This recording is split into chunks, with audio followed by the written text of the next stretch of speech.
Spoilers. Yeah. Okay. So in the That's on a need-to-know basis. Is that what you're telling us? No. For those of you who haven't seen the film, I guess it's a little bit like Titanic. There's this. All I need is you, baby. Proclaim to be no.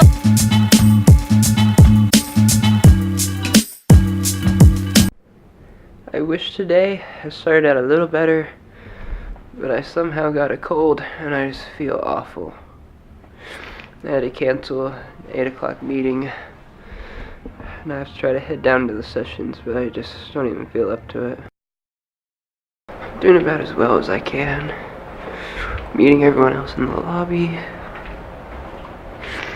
We've got a critique at 9 a.m. for the newspaper. But I just feel so terrible. Heading back down to the lobby. I'm gonna take some newspapers to the publication exchange. And then I'm gonna get ready for Edward Snowden's keynote, which is in less than an hour. Is that what you said?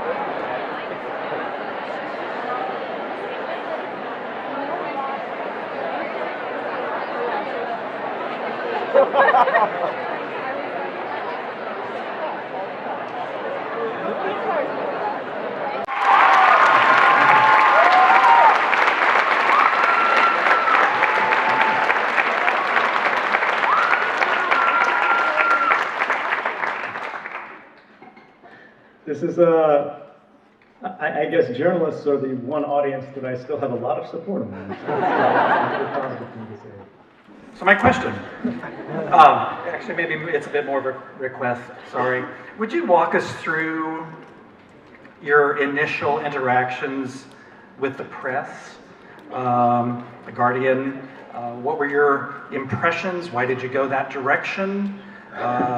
Do you have could offer a critique briefly of what happened there? Yeah, so I did an interview in the last few years, which was really fascinating for me because, I don't see myself as a journalist or a publisher or anything like that. I'm the outsider. I'm just the source on the magazine. But because of everything that's happened in the last few years, I always seem to have journalists around me, and they're always really interested in sort of talking about journalism. So I've learned a lot. But I had this one conversation with, apologies if I get this wrong, I believe professor of journalism, Emily Bell, I think at Columbia University, or the Columbia Journalism Review or something like that.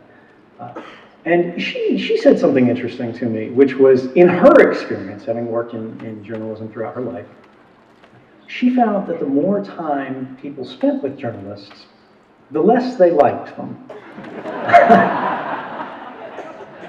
And this was kind of amazing to me because I had so much faith in journalism. I've always been an optimist to the point that my critics argue that I'm naive. I felt that these programs were clearly unconstitutional because they departed from the Fourth Amendment, right? The Fourth Amendment, in the context of surveillance in the NSA, has two core provisions here. Protection from unlawful or unreasonable search, that's step one, and that's what the President of the United States in the wake of June 2013 initially sort of counter-argued, is he said no one is listening to your phone calls. Spoilers. Yeah. Okay. So in the... That's on a need-to-know basis? Is that what you're telling us? No. For those of you who haven't seen the film, I guess it's a little bit like Titanic.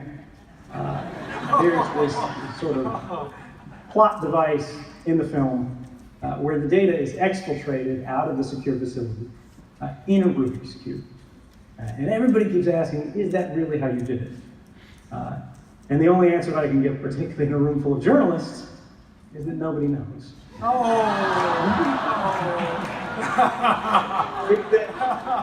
I'm still under indictment, right? The FBI hasn't. Okay. Yeah, we'll cut you some slack. There is let me just finish this out. This is a little bit fun. We'll let him off the hook. Let's give him a round of applause. Edward Snowden, thank you so much I don't know if you can see folks here, but they're standing up and applauding you. Thank you, Jim.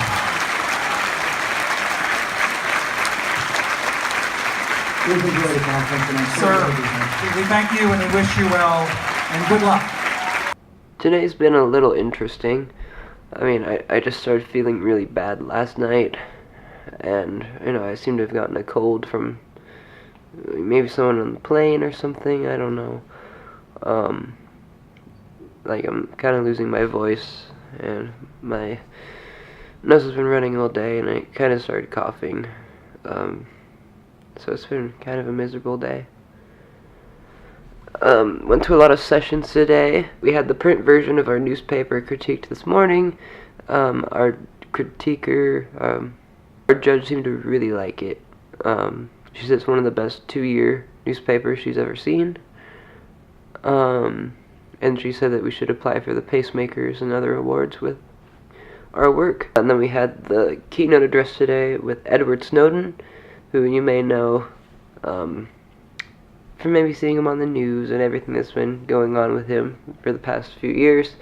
And he's in exile from the United States. But he Skyped in to the conference and people asked him questions and stuff like that, so that was really cool. And then I took some classes, took some video classes, some stuff on how to get a non-news audience to actually read the news and stuff like that. And then we had our website critiqued. I didn't really have a lot to say about our website, but he had a few tips and kind of was interested in what we plan to do with it, so hopefully we'll be able to get on that. The conference has been really great, though. I mean, all the keynote speeches have been amazing so far. Donna Brazil was just amazing. A lot of people liked Bob Woodward's, although we missed it because we went on a tour of the United States Capitol building for free. And then Edward Snowden was really cool, you know, just because it's Edward Snowden, you know, and he was just talking to us about stuff, and it was just really awesome. We leave DC tomorrow, which, I mean, is really cool here. I mean, I guess I'll miss it, but I'll be really happy to get home, especially because I'm not feeling too well. All I need is you, baby, baby.